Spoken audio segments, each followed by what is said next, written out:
Bonjour, la Bible dit dans Genèse 37 au verset 11, ses frères eurent de l'envie contre lui, mais son père garda le souvenir de ces choses. On a Joseph qui est venu raconter son rêve à ses frères. Et le verset nous dit que ses frères, lorsqu'il a raconté son rêve, ils ont eu de l'envie. Ils ont envié Joseph à cause du rêve qu'il leur a raconté. Donc, ils ont envié en quelque sorte sa destinée. Dans le corps de Christ, on a beaucoup de chrétiens qui sont tombés dans l'envie.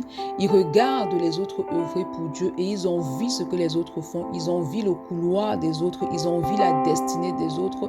Ils envient les dons des autres. Ils envient les grâces des autres.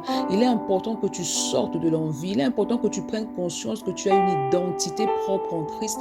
Que Christ a des projets particuliers et spécifiques pour ta destinée. Tu as un couloir.